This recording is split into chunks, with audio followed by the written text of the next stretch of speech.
किसी ब्रज के रसिक संत की बड़ी सुंदर कल्पना है कि एक बार जब भगवान श्री ठाकुर जी, श्री श्याम सुंदर कृष्ण, जब अपनी बाल्य लीला को इस धराधाम श्री वृंदावन में, भौम वृंदावन के अंदर प्रस्तुत कर रहे थे, तो उस समय एक बार क्या हुआ कि यशोदा महारानी के साथ, अपनी मैया के साथ यमुना जी पे दीपोत्सव करने के लिए गए, दीपों को दान करने के लिए गए। समस्त ब्रजवासी उस दिन दीपों को दान कर रहे थे, तो कृष्ण भी अपनी मैया के साथ गए।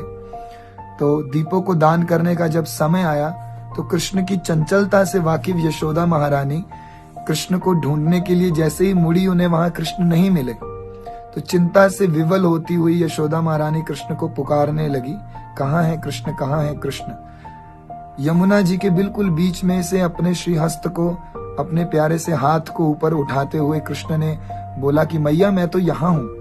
तो उत्सुकता पूर्वक यशोदा महारानी ने कृष्ण से पूछा कि आप वहां क्या कर रहे हैं, आप वहां क्यों हैं, आप क्या कर रहे हैं वहां। तो कृष्ण ने अपनी बड़ी मीठी सी जुबान के अंदर बड़े सुंदर से यशोदा महारानी को कहा कि मैया मैं यहाँ पे सब दीपों को किनारे लगा रहा हूँ। तो दीपों को किनारे लगा रहे हो, क्यों किनारे लगा रहे हो और कितने दीपकों को किनारे लगाओगे? यहाँ तो असंख्य दीप हैं कृष्ण, यहाँ तो समस्त ब्रजवासी, इतने ब्रजवासी अपने दीपों को दान कर रहे हैं, लाखों लाखों दीपक हैं, तुम कितने दीपकों को किनारे लगाओगे, तुम कितने दियों को किनारे लगाओगे? तो कृष्ण बड़ी सुंदर बात बोलते हैं, ध्यान पूर्वक ये बात सुनने वाली है। कृष्ण कहते हैं कि समस्त दीपक इस संसार में है, समस्त दीपक इस सागर में है, इस यमुना जी में समस्त दीपक हैं, लेकिन मैं केवल उन्हीं को किनारे लगा रहा हूं मैया जो बहते हुए मेरी तरफ आ रहे हैं। भगवान भगवत गीता के अंदर कहते हैं, ये यथा माम प्रपतन्ते तास्तन्थैव भजामयम्।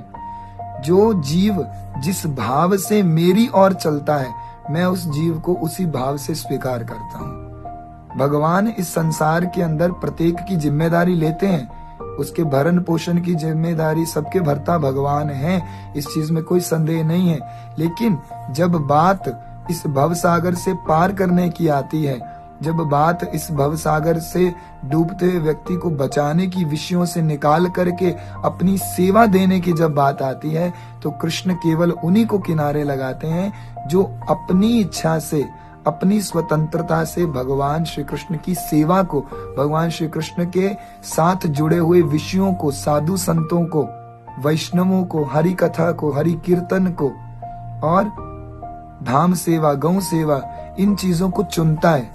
जो व्यक्ति भगवान की तरफ एक कदम बढ़ाता है, भगवान उस व्यक्ति का हाथ पकड़ करके उसे अपनी सेवा, भव से पार लगने का अर्थ ही भगवान की सेवा है। भगवान की सेवा जिस जीव के जीवन में आ गई, इसका मतलब वो संसार में रहते हुए भी इस संसार से पार है, इस भव सागर से पार है। तो भगवान ने कहा कि जो बहता हुआ मेरी तरफ आएगा, जो इस संसार में अपनी इच्छा से, खुद के प्रयास से, अपने प्रयास से मेरी सेवा को प्राप्त करने के लिए उत्कंठित होगा, जिज्ञासु होगा, उत्सुक होगा, उत्साहित होगा, उस व्यक्ति को मैं स्वयं जिम्मेदारी से पार लगाऊंगा। तो ये कृष्ण का संदेश हम सबके लिए बड़ी सुंदर एक ब्रजरसी की कल्पना है।